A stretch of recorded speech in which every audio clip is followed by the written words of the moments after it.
semua, ketemu lagi di channel YouTube Rafif. Jadi alhamdulillah hari ini bisa tag konten lagi dan mudah-mudahan bisa agak sering ya kontennya, karena saya baru aja memulai sebuah gebrakan. Enggak gebrakan juga sih, lebih ke ingin memperbaiki satu kebiasaan baru. Jadi evaluasi selama bulan Januari kemarin, saya tuh rasa-rasanya entah kenapa gak ngapa-ngapain itu cepet burn out gitu. Dan itu aneh gitu buat saya, karena selama ini activity ataupun ya kegiatan atau kerjaan gitu ya, itu kan semuanya ya saya merasa ada di dalam kendali saya gitu. Dan makanya kok aneh ya, maksudnya padahal sudah punya tujuan, padahal sudah punya purpose atas setiap apa yang saya kerjakan, tapi kok tetap ngerasa burnout. Karena saya pernah dengar sebuah ya premis lah atau teori, sebenarnya burnout itu biasanya tidak datang dari stres atau overwork gitu, tapi burnout itu biasanya hadir dari ketiadaan makna atau meaningless of what we do gitu, atau apa yang kita kerjakan. Dan akhirnya saya ketemu satu habit yang tidak disadari itu ternyata pelan-pelan cukup destruktif ya untuk diri gitu, yaitu social media. Dan saya belum ngecek sih di kan screen time di handphone bisa ya dicek ya, berapa lama gitu menggunakan misalnya Instagram, TikTok gitu, atau Threads. Sebenarnya memang sejujurnya saya itu lagi seru baca Threads gitu ya, karena formatnya kan mirip X atau Twitter ya. Jadi apalagi yang formatnya berbasis teks seperti itu kan menarik gitu buat dibaca. Cuman memang kesini-sini seringkali Threads itu banyak informasi yang sensasional gitu. Dan menurut saya keseringan baca informasi yang seperti itu lama-lama gak baik juga ya gitu. Nah, suatu ketika saya menyadari ada satu hari di mana saya menyesal banget gitu ya. Menyesal banget main sosmed itu gak kerasa sampai 3 jam non-stop. Dan itulah yang membuat saya merasa jadwal saya berantakan, kemudian pikiran juga jadi istilahnya jadi mudah terkontaminasi dengan hal-hal yang luar gitu. Dan terus saya ketemu postingannya Om Henry Manampiring yang beliau juga ternyata melakukannya. Jadi saya terinspirasi dari beliau sebenarnya gitu. Ya lebih ke ini eksperimen aja sih, saya ingin membuktikan kira-kira gimana sih efeknya. Dan ini baru hari ketiga lah ya. Jadi saya mulainya sekitar akhir bulan Januari kemarin. Ini udah hari ketiga dan saya udah bisa ngasih sedikit testimoni.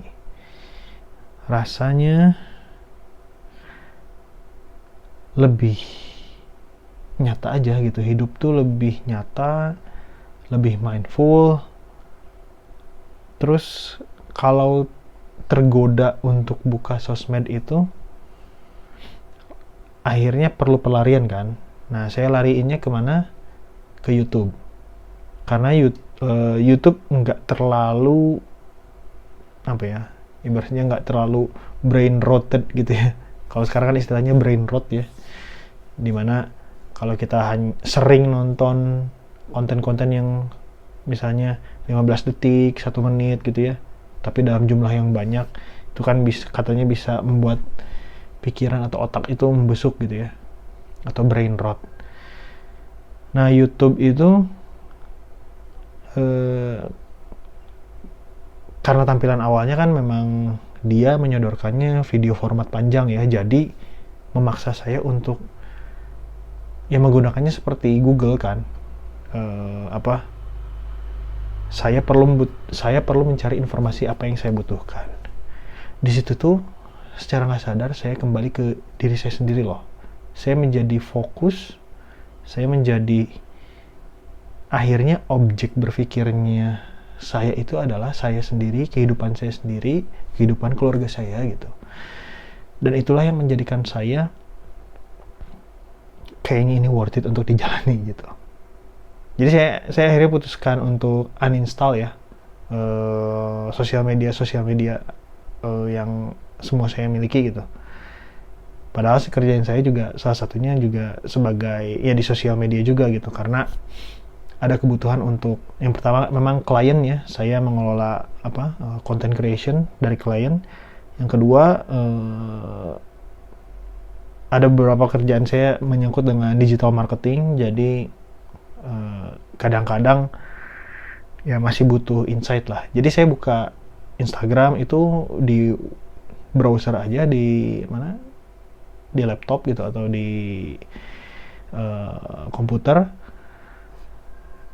Dan kalau yang klien yang saya nangani, saya ada HP yang satu lagi gitu. Jadi itu HP yang khusus memang untuk bisnis. Bahkan itu HP seringnya hanya untuk buka Kindle aja ya, untuk baca-baca buku dan lain sebagainya. Jadi jarang in touch dengan HP tersebut gitu. Kan kayak saya juga sekarang punya kelas gitu, punya community, itu di HP itu semua gitu. Nah, kalau pakai HP yang daily driver atau yang penggunaan sehari-hari, itu sudah nggak ada media sosialnya. Dan ternyata saya menyadari bahwa seringkali saya itu menjadi tidak fokus ketika doom scrolling tersebut dan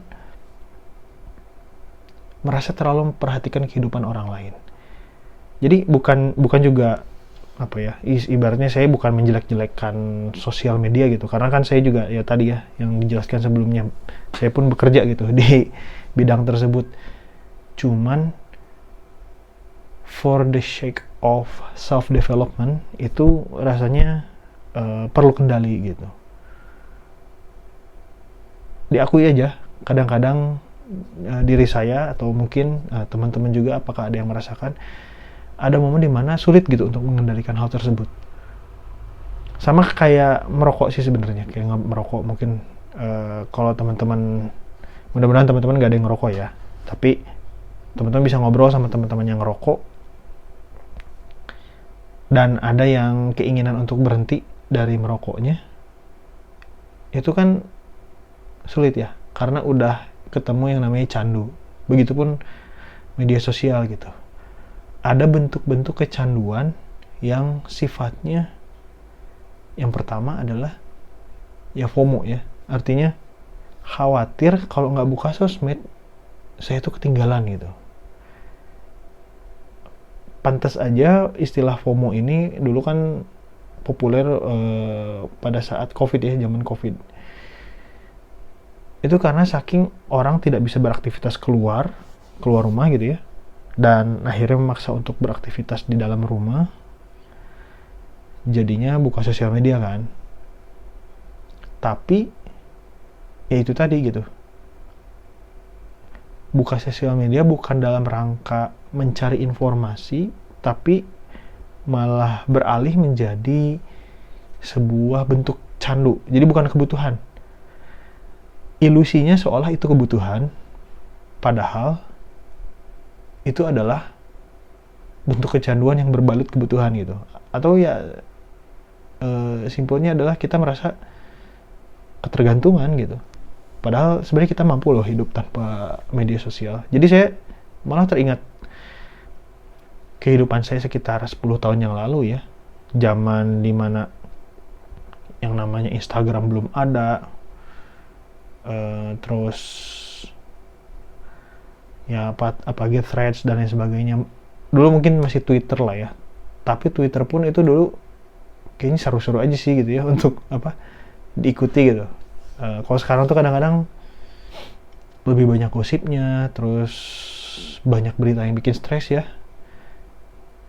Salah satunya tentang pemerintah ya. Itu tuh sejujurnya lumayan loh, draining energy lah karena ya mohon maaf ya, kelakuan para elitnya yang sangat tidak empati terhadap rakyat gitu. Itu tuh dan kebijakan-kebijakannya gitu ya. Terlebih lagi saya juga maksudnya punya background gitu ya dalam public policy. Jadi kayak ini aneh banget gitu, orang-orang seperti ini bisa punya panggung dan lain sebagainya gitu. Itu tuh stressful sekali gitu untuk melihat berita-berita seperti itu gitu. Makanya setelah menjalani ini baru 3 hari ya, itu lumayan sih efeknya kerasa. Saya jadi beberapa habit yang dulu, jadi gini, mungkin teman-teman juga ada kayak dulu punya habit yang bagus gitu, tapi sekarang tuh mulai lenyap atau hilang karena satu kesibukan dan lainnya. Nah, saya tuh menemukan ada habit yang saya jalani dan hilang itu karena keseringan main sosial media gitu, doom scrolling tersebut. Makanya nih ya, mudah-mudahan sih, saya sih harapannya juga kalaupun nanti harus perlu untuk on lagi di media sosial, atau mungkin modenya kayak sekarang aja ya, jadi karena di HP yang kedua gitu ya, Instagram saya, jadi pakai seperlunya gitu untuk buka sosial media hanya untuk informasi yang saya butuhkan. Intinya semua hal dalam kendali saya gitu, dan jangan sampai narasi-narasi di luar sana tuh seolah mengendalikan hidup kita gitu. Yang kedua, tadi satu tentang FOMO ya. Yang kedua adalah tentang entah kenapa jadi ada comparison atau ada perbandingan, membandingkan hidup saya dengan hidup orang lain gitu.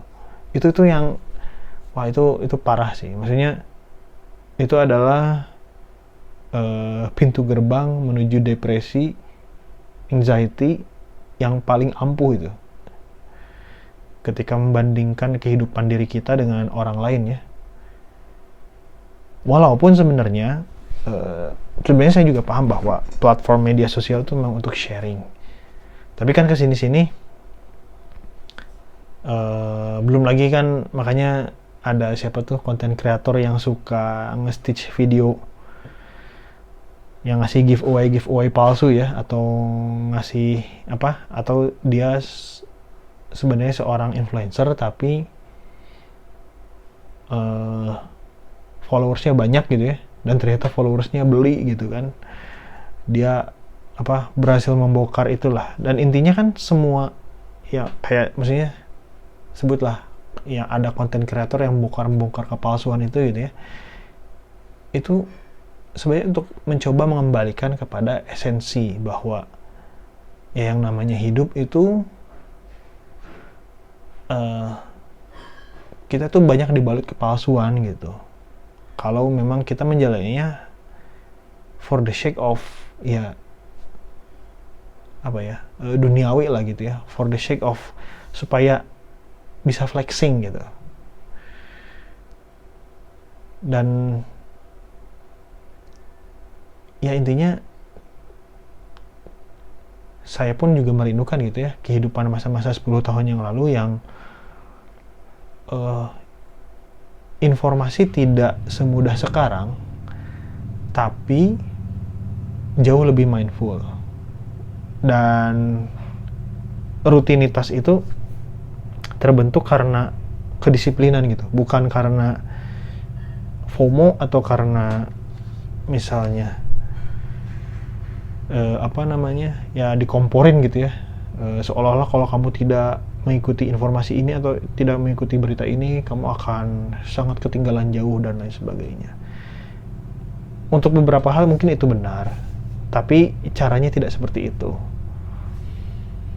Dan ya mungkin ibaratnya gini, dunia atau industri sekarang kan menuntut untuk kita belajar atau mempelajari hal-hal yang sifatnya kebaruan ya gitu. Tapi kan itu perlu dimulai dari diri ya, apakah diri kita ini memang relevan nggak, tujuannya ke sana nggak gitu. Nah makanya ini menarik gitu untuk menjalani hidup tanpa media sosial ini gitu. Dan fokus on what matters ya istilahnya tuh gitu ya. Jadi berfokus pada hal yang penting-penting aja. Dulu tuh saya ngerasa nggak ngeh kalau semua hal yang saya kerjakan itu ternyata ada yang tidak pentingnya gitu. Dalam arti tidak penting ini, hal itu bisa diserahkan atau dikerjakan oleh orang lain, atau sebenarnya ini nggak terlalu urgent gitu untuk dikerjakan, apalagi terlalu berkutat di sana gitu. Ya contoh kayak hal-hal administratif gitu ya, kayak misalnya kalau saya tuh suka bikin misalnya surat izin gitu kan. Nah ini kalau kayak gitu-gitu tuh makanya belajar AI gitu, bikin surat izin untuk misalnya bantu teman gitu ya, mau minta surat izin untuk kolaborasi, ya sifatnya administratif lah, atau penomoran email, penomoran surat, hal yang seperti itu kan sekarang udah ada AI gitu. Jadi kalau dulu kan mungkin berpikir keras ya, ini bikin kata-katanya atau kalimatnya kayak gimana gitu. Dan sekarang menyadari, oh ternyata kita bisa menyusun sebenarnya gitu ya, mana yang penting, mana yang sesuai dengan nilai kita gitu. Dan disitulah juga saya memaknai makna dari produktivitas gitu, yang nanti mungkin akan saya bahas di video selanjutnya. Jadi saya juga mikir ya, untuk mengganti, ibaratnya gini, kenapa saya begitu happy, begitu senang gitu ya untuk doom scrolling tersebut, atau malah tenggelam sama doom scrolling tersebut gitu ya, waktu kemarin-kemarin, padahal saya pun adalah part of usernya mereka kan. Jadi si media sosial atau sebutlah Instagram gitu, itu kan salah satu metriknya atau salah satu capaiannya adalah punya user yang aktif kan, yang artinya ya saya menggunakan platform ini lebih banyak untungnya mereka gitu. Mereka tuh monetize jadi uang kan, walaupun sebenarnya bikin akun di Instagramnya gratis ya, tapi dengan keaktifan saya ya mereka earn money gitu. Sedangkan saya belum tentu earn money gitu ya, energi tapi sudah ke drain gitu, karena baca-baca informasi yang pada akhirnya tidak relevan gitu. Dan kadang-kadang seringkali malah lebih, ya istilahnya apa ya, lebih sering mencari yang entertain gitu ya, hal-hal yang menggenjot hormon-hormon dopamin gitu. Makanya sekarang lagi coba di-manage lagi, back to life, the real life. Makanya saya menggunakan medsos sekarang lebih ke untuk ya udah posting karya aja, posting kerjaan aja.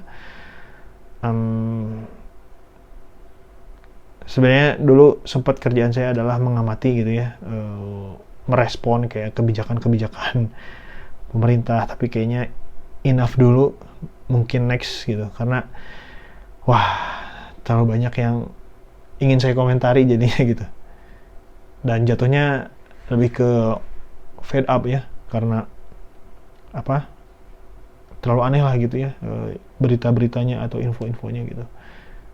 Makanya sekarang lebih fokus untuk ya udah self developing aja, dan ya termasuk mungkin saya akan mudah-mudahan akan lebih sering aktif di YouTube untuk ya sharing sama teman-teman. Dan kalau teman-teman ada topik yang menarik nanti boleh sharing juga ke saya gitu. Segitu aja dulu video singkat ini yang mengawali hari saya untuk uninstall sosial media ya. Yang mudah-mudahan juga kalau teman-teman mau nyoba, lakuin. Nanti kita sharing bareng pengalamannya seperti apa. Sampai ketemu di video selanjutnya. Terima kasih.